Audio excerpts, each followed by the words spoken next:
Hello guys, आप लोग का स्वागत है आपके अपने यूट्यूब चैनल टॉपर सेंट पर। तो डेली की तरह हम लोग आज जो है हिंदी की बहुत ही धुआंधार प्रैक्टिस पेपर लेकर आए हैं। और ये प्रैक्टिस पेपर ऐसा ही नहीं कि कहीं से उठा लिया गया हो, ये प्रैक्टिस पेपर वो क्वेश्चन है जो पिछली बार बहुत ज़्यादा बार पूछे गए हैं। तो चलिए हम लोग देर बिल्कुल भी नहीं करेंगे, स्टार्ट करेंगे। लेकिन अगर आप चैनल पर नए हो तो सब्सक्राइब कर सकते हो ताकि आपको यहाँ पर क्लास के साथ साथ आपको लेटेस्ट अपडेट भी मिल सके।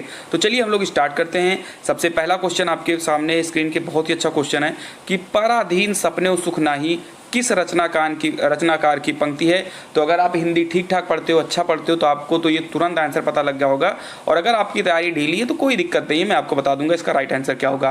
तो 51 का आंसर हो जाएगा डी, क्योंकि ये बहुत ही अच्छा है। आप सभी को पता तुलसीदास जी की ये है कि पराधीन सपने सुख ना, यानी कि दूसरों के अधीन रहकर जो है सपने में भी हम सुख नहीं कर सकते हैं।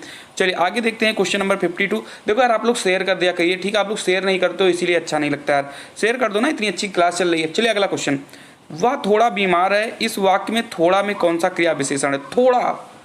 थोड़ा की बात हो रहा, थोड़ा यानी कि थोड़ा, ज्यादा, अधिक, बहुत, ये सब क्या होते हैं, किसी की क्वांटिटी को दिखाते हैं। क्या दिखाते हैं? क्वांटिटी, कि भैया मुझे थोड़ा चावल दे दीजिए, मुझे जो है ज़्यादा चावल दे दीजिए। तो ये क्वांटिटी दिखाते हैं। क्वांटिटी को हम लोग अगर हम बात करें हिंदी में तो उसको परिमाण बोलते हैं।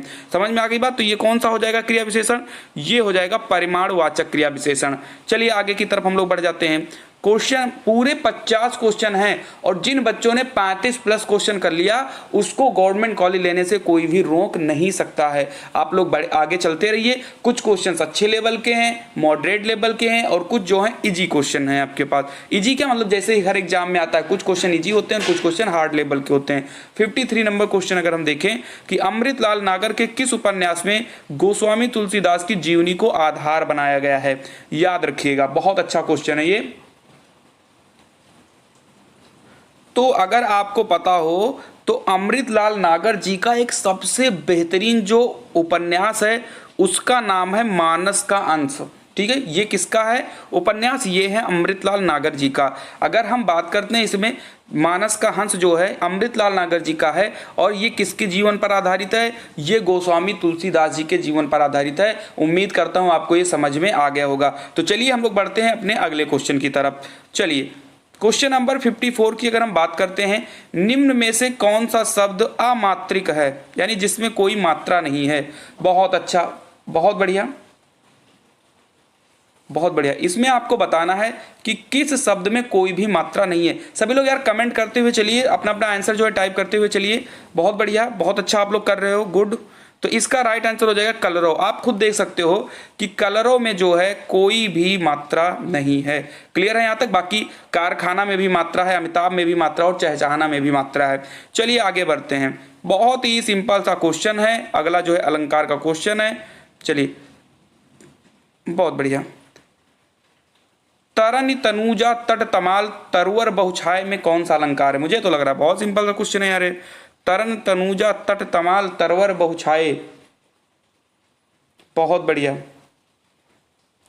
तो इसमें अगर आप देखो तो ता जो है ये बार बार आ रहा है, और जब किसी एक शब्द की, किसी एक अक्षर की बार बार अगर पुनरावृत्ति होती है तो उसमें कौन सा अनुप्रास होता है? उसमें होता है अनुप्रास अलंकार। कौन सा हो जाता है? अनुप्रास अलंकार हो जाता है। क्लियर है यहां तक? यहां तक क्लियर सबको? पहले ये बताइए, इसमें हो जाएगा अनुप्रास अलंकार। चलिए आगे की तरफ बढ़ते हैं। क्वेश्चन नंबर 56, ये बहुत अच्छा क्वेश्चन है और ये आपको आना भी चाहिए। क्वेश्चन तो छोड़िए, क्वेश्चन का आंसर आपको आना चाहिए। ठीक है, अगर आपको रामायण के बारे में थोड़ी सी भी जानकारी है तो। एक सेकंड, इसको मैं छोटा कर देता हूं, कोई बात नहीं, क्योंकि बड़ा क्वेश्चन था। बताइए, रामचरितमानस में कांड का सही क्रम क्या है? अब जो लोग घर पे रामचरितमानस पढ़ते हैं उनको पता होगा, और जो नहीं पढ़ते हैं कोई बात नहीं, उनको मैं यहां बता दूंगा। तो 56 का राइट आंसर बताइए। चलिए 56 का राइट आंसर बताइए। देखो इसमें कुछ 4 या 5 ही कांड दिए गए हैं, लेकिन अगर आपके पास कॉपी पेपर है तो आप एक पेन में इसको लिख लीजिए। जितने भी कांड इसके हैं, 7 कांड जो हैं, 7 कांड के बारे में मैं आपको बता दूं, क्रम से आप लिख लीजिएगा। चलिए, तो सबसे पहला जो कांड होता है वो होता है बाल कांड। उसके बाद में दूसरा जो होता है वो होता है अयोध्या कांड। तीसरा जो होता है वो होता है अरण्य कांड। क्या होता है? अरण्य कांड होता है। और चौथा जो होता है वो होता है किष्किंधा कांड। पांचवा जो है वो है सुंदरकांड, छठवां जो है वो है लंका कांड, और सातवां आपका और सबसे लास्ट होता है उत्तरकांड। लेकिन हमें जो है इतना आपने सातों लिख लिया होगा, और कॉपी पेन आपके पास रही होगी तो लिख लिया होगा, और अगर नहीं है कॉपी पेन तो अभी थोड़ी देर बाद आप आकर क्वेश्चन नंबर 56 कहीं पर आप याद रखिएगा, दोबारा आप आके इसको देख लीजिएगा और आप लिख लीजिएगा। लेकिन इसके राइट आंसर की अगर हम बात करते हैं तो सबसे पहले हमारा आता है बालकांड, बालकांड के बाद हमारा आता है अयोध्या कांड। तो किस ऑप्शन में बालकांड के बाद अयोध्या कांड है? ठीक है, अयोध्या कांड हो गया। उसके बाद में अयोध्या कांड के बाद फिर हमारा आ जाता है अरण्य कांड, तो इसमें ऑप्शन ही नहीं दिया गया है। तो उसके बाद में हमारा आ जाएगा सुंदरकांड, और सुंदरकांड के बाद हमारा आ जाएगा लंका कांड। यानी ऑप्शन नंबर जो है बी बिल्कुल सही है। तो क्रम आपको याद रखना है, बालकांड, अयोध्या कांड, अरण्य कांड, किष्किंधा कांड, सुंदरकांड, लंका कांड और उत्तरकांड। यही आपके 7 जो हैं रामचरितमानस का क्रम है। अब बढ़ते हैं हम लोग आगे की तरफ। अगर हम आगे की तरफ बढ़ें तो किसी बात का गूढ़ रहस्य जानने वाला वाक्य के लिए एक शब्द बताइए। यानी अनेक शब्दों का एक शब्द जो होता है, तो आपको बताना है कि किसी बात का गूढ़ रहस्य जानने वाला वाक्य के लिए एक शब्द क्या होगा। अगर आपको ये जो है रामचरितमानस वाली चीज क्लियर आ गई तो प्लीज लाइक कर दिया करिए। आप लोग रहते इतने लोगों लेकिन लाइक नहीं करते हो, क्या यार गुस्सा उस्सा हमसे? क्या यार गुस्सा ना हो यार, चलिए ठीक है, आपके लिए क्लास भी लाते हैं, गुस्सा भी हो, कोई बात नहीं। चलिए 57 का ए, किसी बात का गूढ़ रहस्य जानने वाले के लिए एक शब्द क्या होता है? तो इसके लिए होता है सिर्फ एक रहस्य, और वो होता है मर्मज्ञ। क्या होता है? मर्मज्ञ। मर्मज्ञ का मतलब होता है कि किसी भी बात के मर्म को जानना, इसी को हम लोग मूल रहस्य बोलते हैं। किसी की बात की रहस्य को जानना यानी मर्म को जानना, उसे ही बोलते हैं। हे राम तुम कहाँ हो वाक्य में कौन सा कारक है? हे राम तुम कहाँ हो वाक्य में कौन सा कारक है? तो अगर हम बात करें इसमें कारक कौन सा है, तो इसमें क्या किया गया है? इसमें एक संबोधन चिन्ह का जो है प्रयोग किया गया है, संबोधन चिन्ह का प्रयोग किया गया है। तो ये आपका कौन सा हो जाएगा? ये हो जाएगा संबोधन। ठीक है, संबोधन कारक हो जाएगा। अगला क्वेश्चन है, बहुत अच्छा क्वेश्चन है, बुढ़ापा, मोटापा, ठीक है, इन सब पर तो क्वेश्चन आता ही है कि इसमें कौन सी संज्ञा है। तो आप तो और अगर आप मुझे कमेंट करोगे तो मैं आपको डेली एक एक जो है टॉपिक वाइज भी हिंदी क्लियर करा दूंगा। किसी दिन मैं समास के सारे क्वेश्चन ले आऊंगा, किसी दिन मैं रचनाओं के सारे क्वेश्चन ले आऊंगा, किसी दिन मैं जो है संज्ञा के सारे क्वेश्चन ले आऊंगा, किसी दिन मैं सर्वनाम के क्वेश्चन लाऊं। तो आप लोग टाइप करिए कितने लोग चाहते हो कि आपको संज्ञा का अलग, सर्वनाम का अलग, और उसके बाद में रचनाओं का अलग, पर्यायवाची का अलग, विलोम का अलग, मुहावरों का अलग, लोकोक्तियों का अलग। अगर मैं 100 क्वेश्चन करवा दूंगा ना तो उससे ज्यादा कभी क्वेश्चन आते नहीं है एग्जाम में, वही बार बार रिपीट होते हैं। चलिए तो मैं बात बताऊं, बुढ़ापा शब्द में कौन सी संज्ञा है? बहुत बढ़िया, बहुत बढ़िया। तो बुढ़ापा शब्द में आपकी भाववाचक संज्ञा होती है, भाववाचक। ठीक है, भाववाचक। ठीक है, जैसे कि कभी कभी होता है कि मुझसे चला नहीं जाता, तो इसमें कौन सी संज्ञा हो जाएगी? ये भी आपकी भाववाचक संज्ञा के अंतर्गत ही आ जाएगी। चलिए बहुत बढ़िया, भाववाचक संज्ञा जहां पर किसी की भाव आती है कि ये मेरी बुढ़ापा है, ये मेरी मोटापा है, तो ये कहीं ना कहीं वो अपना भाव बता रहा है। ठीक है, चलिए आगे बढ़ते हैं। उपकूल में कौन सा समास है? 60 नंबर क्वेश्चन, उपकूल में कौन सा समास है? उपकूल में कौन सा समास है? तो हमेशा एक बात आप याद रखिएगा, जिस भी शब्द के आगे कोई जो है क्या बोलते हैं उसको, कोई एक उपसर्ग लग जाए, जैसे कि उपकूल में आपका उप जो है उपसर्ग है, प्रतिदिन में आपका प्रति होता है, आजन्म में आपका आ होता है, ठीक है, हर दिन में आपका हर होता है, भर पेट में आपका भर होता है। यानी कि इन सब के आगे आपको ये याद रखना है, उप, प्रति, हर, आ, भर, ये सब जो होते हैं आपके पास, ये अगर उपसर्ग आपको याद हैं, इतने उपसर्ग अगर आपको लगे मिल जाए तो आपको आंख बंद करके तुरंत अव्ययीभाव समास को लगा देना है। कौन कौन से? उप, प्रति, हर, आ, भर, ये सब अगर आपको दिख जाए कहीं पर भी उपसर्ग में, तो आपको कुछ नहीं करना है, आपको सीधा जो है अव्ययीभाव समास लगा देना है। याद रखना, इससे ज्यादा आपको कुछ नहीं इसमें पढ़ना है। चलिए बढ़ते हैं अगले क्वेश्चन की तरफ। वे शब्द जो धातु या शब्द के अंत में जोड़े जाते हैं उन्हें क्या कहते हैं? बहुत हलवा वाला क्वेश्चन है, जल्दी से टाइप करिए, मैं वेट कर रहा हूं आप लोगों के आंसर का। जल्दी जल्दी टाइप करिए। धातु या शब्द के अंत में जो जोड़ा जाता है उसको क्या बोलते हैं? चलिए, तो मुझे उम्मीद है आपने लाइव कर दिया होगा। तो जब अंत में जोड़ते हो किसी चीज को तो उसको क्या बोलते हैं? उसको बोलते हैं प्रत्यय। और अगर हम किसी शब्द के आगे अगर जोड़ते हैं तो उसको बोलते हैं हम लोग उपसर्ग। ठीक है, लेकिन इसका राइट आंसर क्या होगा? क्योंकि मुझसे पूछा गया है अंत में जोड़ा जाता है या पीछे जोड़ा जाता है, तो प्रत्यय हो जाएगा। हम लोगों के 11 क्वेश्चन कंप्लीट हो गए हैं। उम्मीद करता हूं कि आप सभी लोगों के 7-8 तो सही ही चले गए होंगे, अभी तक नहीं 7 तो 6 सही चले गए होंगे। और आगे जब हम करेंगे तो आपको ये काउंट करना है कि मेरे 50 में कितने सही जा रहे हैं। अगर आपके आज के टेस्ट से 35 प्लस सही चला गया तो सरकारी सीट कोई रोक नहीं सकता है, आप बिल्कुल ये निश्चित कर लीजिए। फिर क्वेश्चन नंबर 62, क्वेश्चन नंबर 62 की बात करें, भेजे मन भावन के उधव के आवन की सुधी, ब्रज गावनी में पावन जबै लगी। इस पंक्ति के रचनाकार कौन है? बहुत बढ़िया, बहुत बढ़िया। भेजे मन भावन के उधव के आवन की सुधी, ब्रज गावनी में पावन जबै लगी। तो ये जो है बहुत अच्छी जो है कविता है और इसको आपको याद रखना है। 62 का राइट वाला आंसर हो जाएगा। जगन्नाथ दास रत्नाकर जो हैं इसके रचनाकार हैं। और अगर मैं बात करूं ये कहाँ की रचना है, किस चीज से उठाया गया है, तो इनकी रचना उद्धव शतक से ये उठाया गया है। ये भी मैं आपको बता देता हूं, उद्धव शतक। चलिए, तो क्वेश्चन नंबर 62 हो चुका है। जगन्नाथ दास रत्नाकर। डॉक्टर नगेंद्र ने किस युग को स्थूल के प्रति सूक्ष्म का विरोध कहा है? और एक बात मैं बता दूं बेटा, नहीं आता इसका आंसर कोई बात नहीं, लेकिन कॉपी पेन अगर आप लिए हो तो इसके आगे लिख लेना मोस्ट इंपॉर्टेंट, क्योंकि ये question previous year UP board में आया हुआ क्वेश्चन था। ये डॉक्टर नगेंद्र ने किस युग को स्थूल के प्रति सूक्ष्म का विद्रोह कहा है? बहुत अच्छा क्वेश्चन है, बहुत बहुत अच्छा क्वेश्चन है। तो 63 का डी वाला ऑप्शन हो जाएगा कि डॉक्टर नगेंद्र ने छायावाद को, याद रखिएगा, डॉक्टर नगेंद्र ने छायावाद को स्थूल के प्रति सूक्ष्म को जो है सूक्ष्म का विद्रोह कहा है। ठीक है, और स्थूल और सूक्ष्म का आपको पता होगा अर्थ। क्वेश्चन नंबर 64, मेरी तिब्बत यात्रा। ओ यार, बहुत इजी क्वेश्चन, आप लोगों ने पढ़ा होगा 6, 7, 8 अगर आपने लिया होगा। मेरी तिब्बत यात्रा के रचनाकार कौन है? लेकिन कहाँ 6, 7, 8 की चीजें याद रहती है ना, अब हम लोग तो यार ये सब थोड़ी ध्यान देते हैं ना। चलिए कोई बात नहीं, मैं बता देता हूँ। तो 64 की जो राइट आंसर हो जाएगा वो हो जाएगा राहुल सांकृत्यायन जी की ये रचना है, मेरी तिब्बत यात्रा। और इस क्वेश्चन के आगे भी आपको इंपॉर्टेंट लगा देना है। ठीक है, मेरी तिब्बत यात्रा ये राहुल सांकृत्यायन जी की रचना है। क्वेश्चन नंबर 65, हिंदी साहित्य के इतिहास के संबंध में मॉडर्न वर्नाकुलर लिटरेचर आप, चलिए देख लेते हैं क्योंकि ये बड़ा क्वेश्चन था, छोटा करना पड़ा। हिंदी साहित्य के इतिहास के संबंध में modern vernacular literature of Hindustan किसने लिखा है? ये भी रचना की इंपॉर्टेंट जो है ये क्वेश्चन है। Modern vernacular literature of Hindustan नामक हिंदी साहित्य के इतिहास ग्रंथ के लेखक कौन है? तो इसका राइट आंसर हो जाएगा जॉर्ज अब्राहम ग्रियर्सन। याद रखिएगा, हिंदी साहित्य के इतिहास के संबंध में modern vernacular literature of Hindustan George Abraham Grierson लिखा है। चैनल सभी लोग सब्सक्राइब कर लीजिए। डेली शाम को 8, 8:30 बजे हम लोग जो है सीधा आकर सारे क्वेश्चन करते हैं और आपके एग्जाम के लिए मोस्ट इंपॉर्टेंट क्वेश्चन करते हैं। क्वेश्चन नंबर 66, समझ में आ रहा है? इतने लोग देख रहे हो तो लाइक तो किए नहीं, तो जल्दी से प्लीज लाइक कर दीजिए, प्लीज लाइक कर दीजिए यार, क्या जाता है, तुरंत ही लाइक करना है, बस हो गया लाइक। चलिए, निम्नलिखित में कौन सा वाक्य शुद्ध है? उसने मुझे पास आने के लिए कहा, उसने मुझसे पास आने को कहा, उसने मुझे पास आने को कहा, उसने मेरे को पास आने के लिए कहा। बताइए इन चारों में कौन सही है? एक क्वेश्चन तो यहां से पक्का आना है आपके एग्जाम में, 1 से 2 क्वेश्चन कम से कम आते हैं यहां से।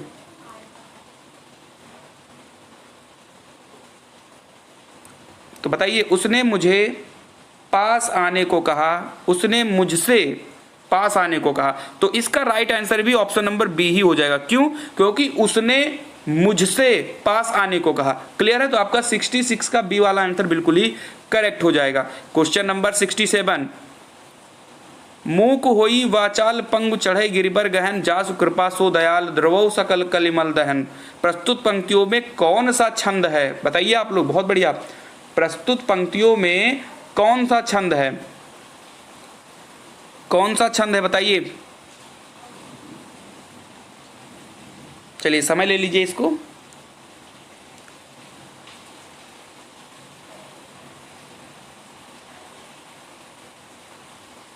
बहुत बढ़िया,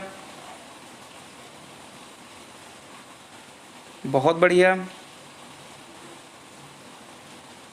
चलिए तो इसको आप लोग काउंट कर लीजिएगा, इसको आप काउंट कर लीजिएगा। छंद में आप लोगों को काउंट करना आता है, कहाँ कहाँ पर एक मात्रा लगती है, कहाँ कहाँ पर दो, तो वहाँ पर काउंट कर लीजिएगा। तो इसमें आपको विषम वाले में, यानी पहले चरण तीसरे चरण में आपको 11 मात्राएं मिलेंगी, तीसरे में 11 मिलेगी, ऐसे ही दूसरे और चौथे में आपको 13 मात्राएं मिलेंगी। तो ये आपका हो जाएगा सोरठा हो जाएगा। ठीक है, आप इसको काउंट कर लीजिएगा।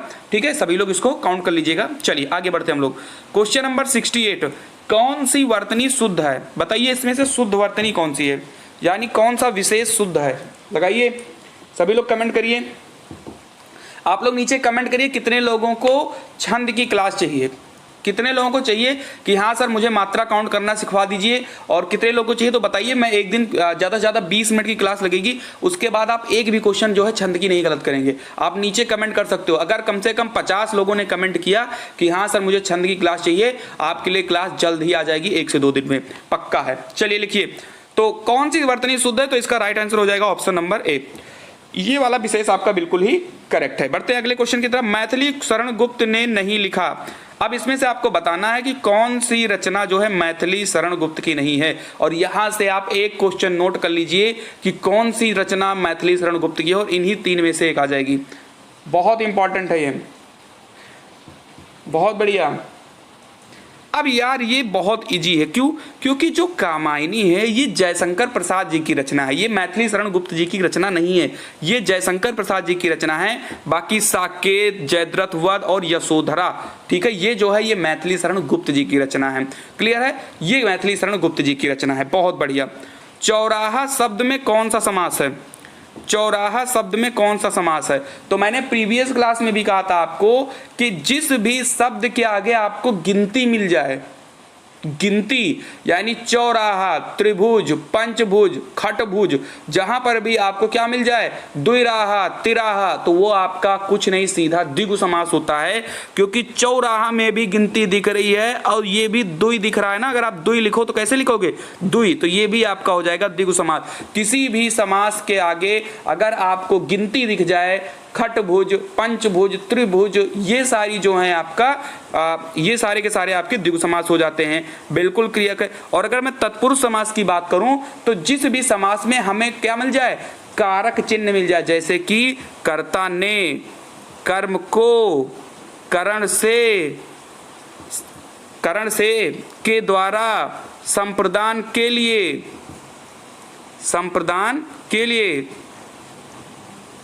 अधिकरण में, पर, ये इतने शब्द अगर आपको मिल जाएं तो आपका तत्पुरुष समास हो जाएगा। जैसे ही आप समास विग्रह करोगे और आपको ने, को, में, पर, के द्वारा, के लिए, से, रा, रे, री, ये मिल जाए तो आपके सीधे सीधे तत्पुरुष समास हो जाएंगे। अगर आपको हिंदी में किसी भी टॉपिक की अलग से क्लास चाहिए तो आप कमेंट कर दीजिएगा, जल्द से जल्द वो क्लास आ जाएगी। क्योंकि पेपर में ज़्यादा समय नहीं है, आप लोगों की यहाँ पर भरपूर तैयारी हो जाएगी।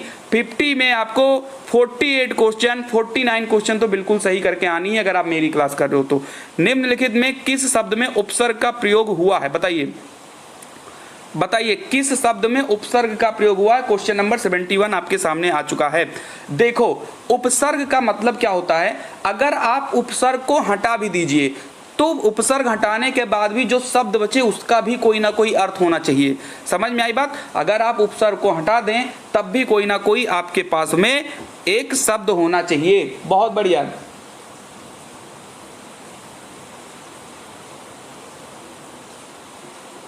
चलिए, इसमें आपको बताना है कि किसमें जो है, अब जैसे यहां पर अगर मैं ली की बात करूं, अगर मैं ली निकाल दूंगा तो खाई आएगा, और खाई कोई शब्द नहीं होता। खाई तो हमने सुना भी है, खाई तो कोई शब्द होता नहीं है।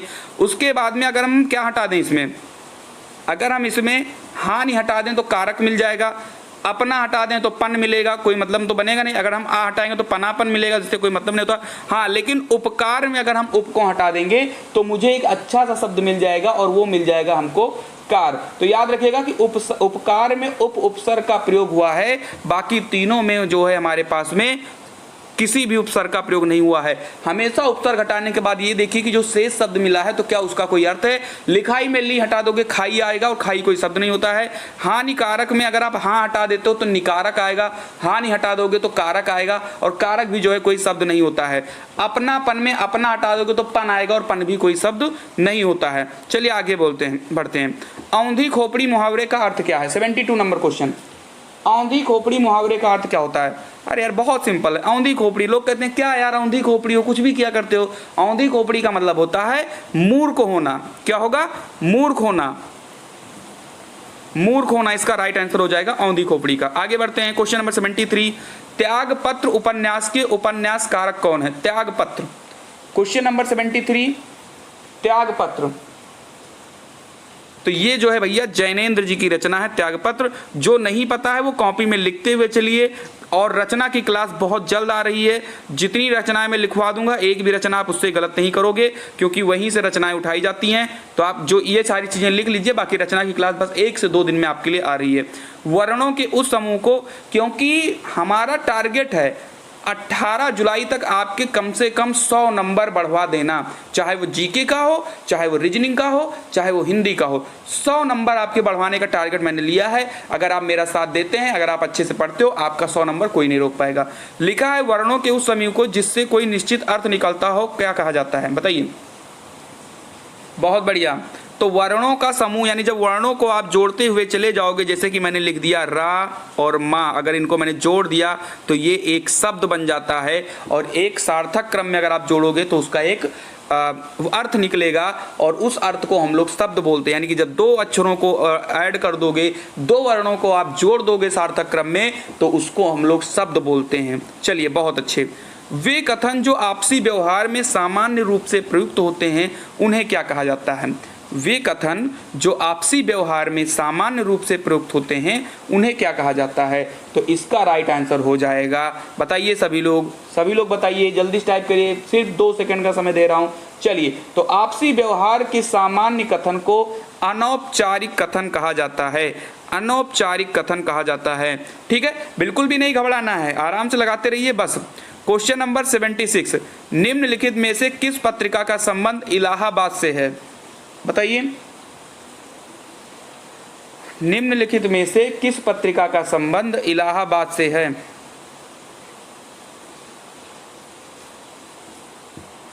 बहुत बढ़िया। तो हिंदी प्रदीप जो है इसका संबंध इलाहाबाद से है, जिसके रचनाकार जो हैं, या हम कहें इसको निकालते कौन थे? तो इसको भैया निकालते थे बाल कृष्ण भट्ट जी निकालते थे इसको। तो आप कहीं पर अगर नोट कर रहे हो तो लिख लीजिएगा कि हिंदी प्रदीप जो है ये इलाहाबाद से निकलती थी और इसके जो रचनाकार थे वो बाल कृष्ण भट्ट जी थे। बहुत बढ़िया, आगे बढ़ते हैं। सरस्वती पत्रिका के संपादक कौन है? बहुत इजी क्वेश्चन भैया, बहुत इजी क्वेश्चन। अगर आपको नहीं आता है तो इसको लिख लीजिएगा, क्योंकि ये क्वेश्चन आने के बहुत ज़्यादा चांसेस है आपके किसी भी एग्जाम में, बीएड ही नहीं, किसी भी UP TET, C TET, super TET, UPSI, UP triple SC, सब में यहाँ से क्वेश्चन आएंगे। तो सरस्वती पत्रिका का संपादन जो है वो महावीर प्रसाद द्विवेदी ने की थी। महावीर प्रसाद द्विवेदी ने इसकी रचना की थी। आगे की तरफ बढ़ते हैं। बिना पढ़ा हुआ अंश, वाक्यांश के लिए एक शब्द बताइए। अगर कोई चीज़ पढ़ा नहीं गया है तो उसको हम लोग क्या बोलते हैं? तो उसको हम लोग क्या बोलते हैं बताइए भैया। अगर किसी चीज़ को पढ़ा नहीं गया तो वो हमारा हो जाता है अपठित। क्या हो जाता है? अपठित। यानी बिना पढ़ा हुआ अंश को हम लोग अपठित बोलते हैं। चलिए, अब अपठनीय मत लगा दिए। अपठनीय का मतलब होता है जो पढ़ने योग्य ही ना हो। ठीक है, यानी कि मेरे पास कोई बुक है वो पढ़ने लायक तो है लेकिन मैं पढ़ नहीं पाया हूँ, तो वो अपठित बुक है। लेकिन कोई चीज़ है जो पढ़ने ही लायक नहीं है तो उसको हम पढ़ेंगे नहीं, तो वो अपठनीय है। दोनों में कंफ्यूज मत होइएगा। चलिए, अपठनीय का मतलब होता है जो पढ़ने योग्य नहीं है। भाषा शिक्षण के अंतर्गत वर्तनी संबंधी त्रुटियों का निवारण करना चाहिए। भाषा शिक्षण के अंतर्गत वर्तनी, बताइए।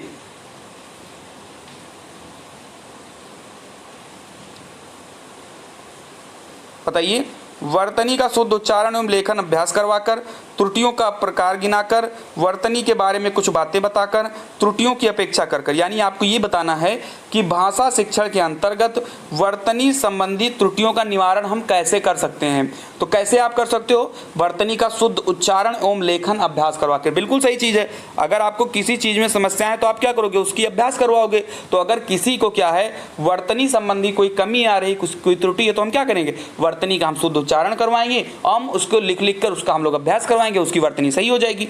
चलिए आगे की तरफ बढ़ते हैं। Question number 80, question number 80, question number 80, बच्चों में भाषा प्रयोग की दक्षता विकसित करने के लिए आवश्यक है उन्हें सुनने और बोलने की पूरी आज़ादी हो, उन्हें कविताएं याद हो, उन्हें मुहावरे याद हो, या वे किसी वक्ता के साथ रहते हो। बताइए, बच्चों में भाषा प्रयोग की दक्षता या क्षमता विकसित करने के लिए क्या आवश्यक है। चलिए, तो किसी की भी क्षमता को अगर आप बढ़ाने जा रहे हो, किसी की भी आपको क्षमता को बढ़ाना है, तो आपको क्या करना है, उसे सुनने बोलने की आज़ादी होनी चाहिए। यानी कि वो कहीं पर भी जाए अपनी बातों को रख सके, बोल सके, उसको आज़ादी होनी चाहिए किसी भी चीज़ के लिए। बाकी ये थोड़ी ना कि किसी वक्ता के साथ आप बैठा दीजिए, कोई बहुत बड़ा हिंदी का प्रकांड विद्वान है, कह दो जाओ तुम उनके साथ रहो, वो ले जाएगा तुमसे खाना बनवाएगा, तुम्हें कुछ सिखाएगा थोड़ी ना। तो कहने का मतलब ये है कि उन्हें सुनने और बोलने की अगर पूरी आज़ादी है तो उस बच्चे के अंदर भाषा की प्रयोग की दक्षता अपने आप ही विकसित हो जाएगी। क्लियर है। चलिए, बहुत बढ़िया। क्वेश्चन नंबर 81, निम्नलिखित तत्सम तद्भव में से कौन सा विकल्प अशुद्ध है, ये आपको बताना है। बहुत बढ़िया, बताइए सभी लोग। क्वेश्चन नंबर 81, क्वेश्चन नंबर 81, बहुत बढ़िया। चलिए, तो अगर मैं बात करूं यहां पर, तो नृत्य माने नाच होता है, श्रृंगार माने श्रृंगार होता है, यानी श्रृंगार से श्रृंगार बना हुआ है, दधी से ही दही बना हुआ है, लेकिन चक्षु से आंख बिल्कुल भी नहीं बना हुआ है। ठीक है, तो यह आपका जो है गलत हो जाएगा। हाँ, चक्षु जो है वो आंख की पर्यायवाची जरूर होती है, लेकिन आंख जो है वो चक्षु से मिलकर नहीं बना है। अगला क्वेश्चन, निम्नलिखित में से देशज शब्द बताइए आप। बहुत बढ़िया, निम्नलिखित में से देशज शब्द बताइए। देशज शब्द कौन सा है। चलिए, तो इसका जो है राइट आंसर हो जाएगा, देखो यार बारिश हो रही है, बादल गरज रहे हैं, आवाज़ भी आ रही होगी, इसके लिए तो घबराना नहीं है, बस लगाते रहिए। ठीक है, तो 82 का जो है डी हो जाएगा। रेवड़ जो है एक जो है देशज शब्द है। बाकी के जो तीनों जैसे वत्स हो गया, पछतावा हो गया, नारियल हो गया, ये आपका देशज शब्द नहीं है। बढ़ते हम लोग आगे की तरफ, क्वेश्चन नंबर 83 की तरफ। संकर, दो भाषाओं से निर्मित शब्द इनमें से नहीं है, यानी इन चारों में से कौन सा है जो दो भाषाओं से निर्मित या संकर शब्द नहीं है। टिकट घर, रेल यात्री, किताब घर, चिड़ियाघर। बताइए, क्वेश्चन नंबर 83 का आंसर बताइए सभी लोग बच्चे। बहुत बढ़िया, बताइए। बहुत बढ़िया। चलिए, तो इसमें अगर मैं बता दूं कौन सा नहीं है, तो वो आपकी हो जाएगी चिड़ियाघर। ठीक है, चिड़ियाघर हो जाएगी। चलिए, ये आपका जो है एक संकर शब्द नहीं है, बाकी के तीनों हैं। क्वेश्चन नंबर 84, मिठास शब्द क्या है। व्यक्तिवाचक। यार व्यक्तिवाचक कैसे हो सकता है, व्यक्तिवाचक कोई चीज कब होता है बताइए। मोहन, सोहन, राकेश, सुरेश, गीता, सुरेखा, ठीक है, रजनी, ये आपके क्या होते हैं, ये आपके होते हैं व्यक्तिवाचक। जातिवाचक क्या होता है, लड़का, लड़की, जानवर, पशु, यानी जब किसी की जाति का हम बात करें, नदी, तो ये आपकी क्या हो जाती है, ये आपकी जातिवाचक हो जाती है। भाववाचक क्या होता है, बुढ़ापा, मोटापा, मिठास, जो भी है, खट्टापन, मीठापन, ये आपके क्या होते हैं, ये आपके होते हैं भाववाचक। ठीक है, समूहवाचक क्या होता है, फौज, गैंग, पुलिस, आर्मी, यानी ये सब क्या होते हैं, समूह होते हैं। चलिए, तो आपका ये भाववाचक हो जाएगा, तो उम्मीद करता हूँ समझ में आ गया होगा। निम्नलिखित में से किस विकल्प में सभी शब्द व्यक्तिवाचक संज्ञाएं हैं। व्यक्तिवाचक संज्ञा यानी कि क्या होता है, किसी विशेष की बात किया जाए, किसी विशेष की बात किया जाए।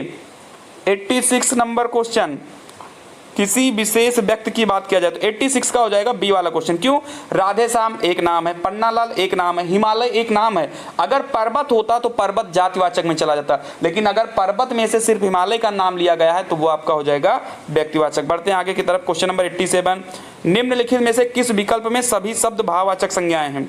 सभी शब्द भाववाचक, अभी अभी हमने बता दिया है। भाववाचक बताइए।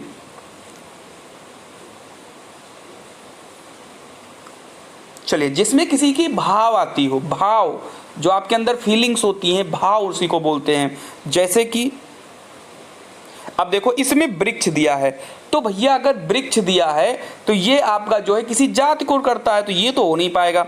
ऐसे सूर्य जो है, तो सूर्य भी जो है जाति में तो आता नहीं है, इसको भी सॉरी भाव में तो आता नहीं। सूर्य यार आपके भाव, आपके अंदर सूर्य है, ऐसा कोई थोड़ी ना कहता है। उदासी शेर, अब शेर जो है भैया एक जानवर का नाम है, यानी शेर जो है ये आपका किस में आ जाता है, ये आपका व्यक्तिवाचक में आ जाता है, क्योंकि ये किसी जानवर का पर्टिकुलर नाम है। तो ये तीनों तो अपने आप कैंसिल हो गए। उसके बाद आपका राइट आंसर हो जाएगा धैर्य, यानी मेरे अंदर धैर्य है, और उसके अंदर चतुराई, यानी आप किसी के भाव को बता रहे हो, ठीक है, मेरे लिए उसके प्रति प्रेम है, तो ये किसी की भाव को दिखाता है, तो ये आपका क्या हो जाएगा, भाववाचक हो जाएगा।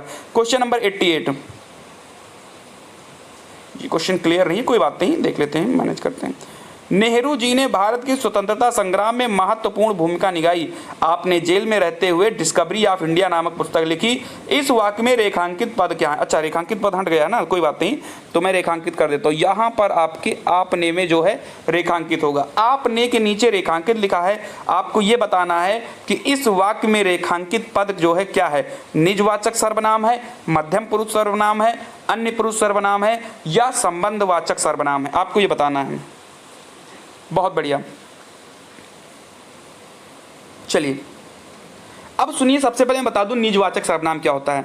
जैसे कि मैं बात करूं मैं, हम, जैसे कि मैं एक लेखक हूं, तो यहां पर अगर मैं की बात आएगा तो निजवाचक। क्यों? क्योंकि निज माने होता है अपना। अगर आप अपने के बारे में बात कर रहे हो तो आपका निजवाचक हो जाएगा। जैसे आपने, तुमने, तुम्हारे, ये सारे शब्द अगर आ जाते हैं तो वो आपका हो जाता है मध्यमवाचक सर्वनाम। आपने यानी क्यों? क्योंकि आप दूसरे के बारे में बात कर रहे हो, अन्य पुरुष के बारे में बात करो। जैसे कि आप दो लोग खड़े हुए हो, अगर आप बोलते हो मैं ऐसा हूं, आप वैसा, तो आप दोनों लोग एक दूसरे से बात कर रहे हो, तो अगर मैं की बात आएगी तो निजवाचक, उस जो दूसरा बंदा है अगर आप उसके बारे में बात कर रहे हो तो मध्यम पुरुष, और अगर आप ये बात कर लेते हो वे लोग, यानी कि जो लोग इधर नहीं है, वे लोग, वे, वो, ठीक है, ये सब की अगर बात आएगी तो वो आपका अन्य सर्वनाम आ जाएगा। यानी कि आप दो लोग खड़े बात तो कर रहे हो, लेकिन आप तीसरे बारे की बात करो कि वे लोग ऐसे हैं, उन लोगों का काम अच्छा नहीं है, तो अगर आप किसी तीसरे पर्सन की बात करो तो वो आपका हो जाएगा अन्य पुरुष सर्वनाम। तो उम्मीद करता हूं आपको समझ में आ गया होगा। क्वेश्चन नंबर 89, शायद कमरे में कोई छिपा हुआ है, इस वाक्य में रेखांकित शब्द बताइए। कोई छिपा हुआ है, मुझे नहीं पता कौन छिपा हुआ है, कोई छिपा हुआ है, आपको सर्वनाम बताना है। चलिए बहुत बढ़िया। कोई छिपा हुआ है, मुझे कुछ नहीं पता, यानी मैं अनिश्चित हूं, मुझे कुछ भी निश्चय नहीं कि कौन छिपा हुआ है वहां पर, तो इसका जो है राइट आंसर हो जाएगा, और वो हो जाएगा अनिश्चयवाचक सर्वनाम। क्लियर है? जब हमें निश्चित ही नहीं कौन छिपा है तो अनिश्चयवाचक सर्वनाम हो जाएगा। या मैं बात करूं, अगर ये लिखा होता कि शायद कमरे में मैं छिपा हुआ हूं, तो मैं हो जाता आपका निजवाचक सर्वनाम।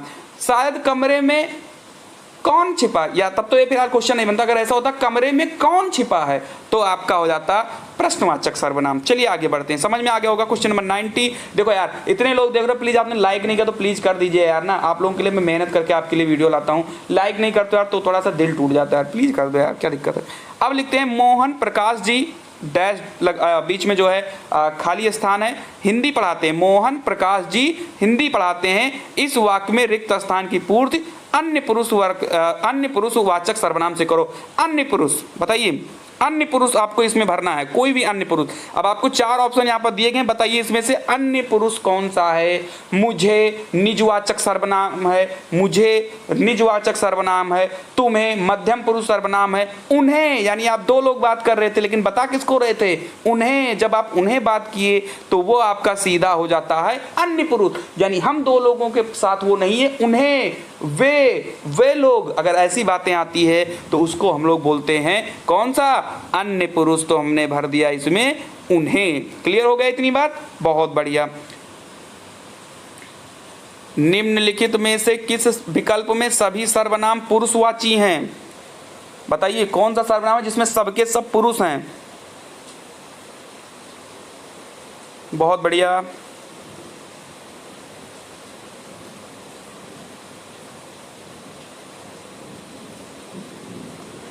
चलिए, तो इसका राइट आंसर हो जाएगा ऑप्शन नंबर ए, इसका बिल्कुल ही करेक्ट हो जाएगा। पुरुषवाची की अगर बात करें, हम, तुम, ये, वे, मैं, ये आपके किस सर्वनाम में आ जाएंगे? ये आपके पुरुषवाची सर्वनाम में आ जाएंगे। क्लियर है? चलिए आगे बढ़ जाते हैं हम लोग। विशेषण से भाववाचक बनने वाले शब्द हैं, बताइए। विशेषण से भाववाचक शब्द जो बने हो कौन कौन से हैं, बताइए आप लोग। बहुत बढ़िया, सब्सक्राइब कर लेना अगर नहीं किया हो तो अभी तक। आप सभी लोग सब्सक्राइब कर लीजिए, डेली आपको फ्री क्लासेस यहाँ पर मिलती हैं, कोई दिक्कत तो है नहीं फिलहाल। चलिए 92 नंबर का क्वेश्चन बताइए आप लोग। तो शिष्टता क्या हो जाएगा? शिष्टता जो होती है ये आपका विशेषण से बना हुआ भाववाच्य है। भाव से मतलब मैंने क्या बताया अभी, जो आपके अंदर हो, ठीक है। क्यों? मेरा प्रेम है, प्रेम हो गया। मेरी बुढ़ापा है, ये हो गया। मेरी मोटापा है, ये हो गया। मेरे अंदर लड़कपन है, तो अब किसी की भाव, मेरे अंदर शिष्टता है, मैं दूसरों के लिए आदर करता हूं, ये आपके क्या हो जाएंगे। बाकी क्या, मैं नहाता हूं तो ये मेरा भाव थोड़ी ना है, मैं खेलता हूं ये मेरा भाव थोड़ी ना, मैं दौड़ता हूं ये मेरा भाव थोड़ी ना है। तो कहने का मतलब शिष्टता जो है यही सिर्फ आपकी क्या है, फीलिंग्स है, भाव है। हमें गरीबी पर दया करनी चाहिए, इसमें रेखांकित शब्द क्या है? हमें गरीबी पर दया करनी चाहिए, इसमें रेखांकित भाग क्या है? अवस्था सूचक विशेष, संज्ञा, विशेषण या क्रिया। 93 नंबर का क्वेश्चन का आंसर बताइए जल्दी से। तो इसका हो जाएगा संज्ञा। हमें गरीबी, तो गरीबी हो जाएगा आपका संज्ञा हो जाएगा। क्लियर है? चलिए, भाववाचक संज्ञा से निर्मित विशेषण बताइए। भाववाचक संज्ञा से निर्मित विशेषण बताइए। चलिए, अच्छा इसमें बताइए, चारों में तुम्हें भाव दिख क्या रहा है? कहाँ पर आपको भाव दिख रहा है? यानी आपको लग रहा होगा कि ये पहले भाव में रहा होगा, इसको हम बना सकते थे। बताइए सभी लोग। तो भैया प्रेम, प्रेम से क्या बनेगा? प्यारा। प्रेम से क्या बनेगा? प्यारा। अगर मैं बात करूं चल, तो चल तो भाव था नहीं, भले ही बाद में वो जल कर उसको क्या बना दिया गया, विशेषण बना दिया गया। रंग, रंग भाव तो होता नहीं है।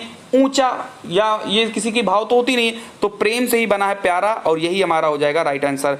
द्विकर्मक क्रिया में रिक्त स्थान भरिए। बड़ा क्वेश्चन है, मैं थोड़ा छोटा कर देता हूँ, एक सेकेंड। हाँ, यहाँ मिल गया पूरा क्वेश्चन, यहाँ मिल गया पूरा क्वेश्चन। द्विकर्मक क्रिया में रिक्त स्थान भरिए। प्रथम कर्म अप्राणीवाचक होता है और द्वितीय प्राणीवाचक होता है। प्रथम क्रम प्राणीवाचक होता है और द्वितीय क्रम अप्राणीवाचक होता है। प्रथम और द्वितीय क्रम अप्राणीवाचक होते हैं, प्रथम और द्वितीय क्रम प्राणीवाचक होते हैं।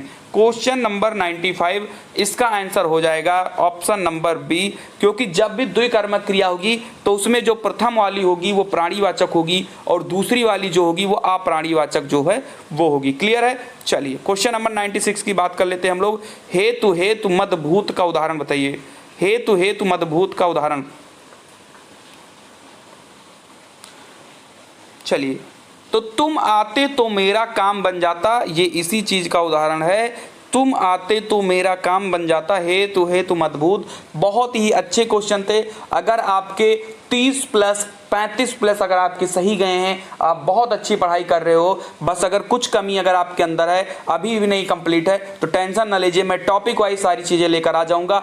एक एक क्वेश्चन को चुटकियों में उड़ा दोगे एग्जाम में, ऐसा उड़ाओगे कि तुम कहोगे यार क्या सर ने पढ़ाया था, जैसे लगेगा कि सारी के सारे क्वेश्चन हमारे ही क्लास से आए हुए हैं। ठीक है, तो हिंदी के लिए तो आपको बिल्कुल भी नहीं घबराना है। चलिए आगे बढ़ते हैं हम लोग। क्वेश्चन नंबर 97, सकर्मक क्रिया वाले वाक्य छांटिए। सकर्मक क्रिया वाले वाक्य छांटिए। क्वेश्चन नंबर 97, राजू सदा रोता रहता है, हरीश बस पर चढ़ गया, कैलाश छत से गिर गया, सतीश ने केले खरीदे। बताइए। बहुत बढ़िया, बहुत बढ़िया। तो 97 का हो जाएगा डी वाला ऑप्शन। सकर्मक क्रिया में हो जाएगा कि सतीश ने केले खरीदे, ये आपका एक सकर्मक क्रिया हो जाएगा।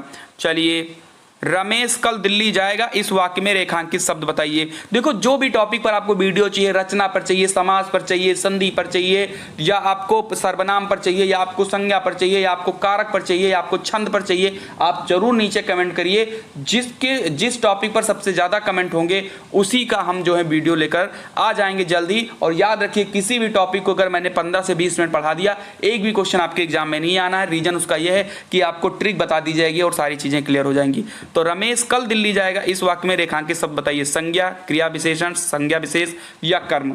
98 नंबर क्वेश्चन। तो ये हो जाएगा आपका क्रिया विशेषण।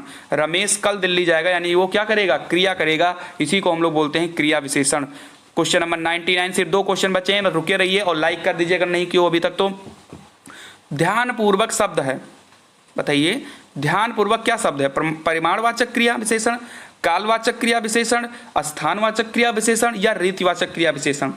बहुत बढ़िया, ध्यानपूर्वक, तो इसको बोलते हैं हम लोग रीतिवाचक क्रिया विशेषण। परिमाणवाचक क्यों नहीं होगा, क्योंकि भैया परिमाण किसी की वस्तुओं की बात थोड़ी नहीं कर रहा, कुछ थोड़ा बहुत ज्यादा इनकी थोड़ी ना बात हो रही है। कालवाचक यानी समय की बात हो, अगर आपके पास में आधा घंटा, 2 दिन, 4 दिन से मैं वेट कर रहा हूं तो इसको बोलते हैं कालवाचक। स्थानवाचक यानी कहीं किसी स्थान का तो जिक्र किया नहीं गया है। ध्यानपूर्वक यानी आपकी रीतियों के बारे में बताया गया है। चलिए आगे बढ़ते हैं, लास्ट क्वेश्चन आज का है, आज का अंतिम क्वेश्चन, और क्वेश्चन नंबर 100 है। बिना सभी लोग ये बताए मत जाना कि आपने कितने क्वेश्चन सही किए हैं आज के 50 क्वेश्चन में। राम घर गया और श्याम बाजार गया, इस वाक्य में रेखांकित शब्द बताइए।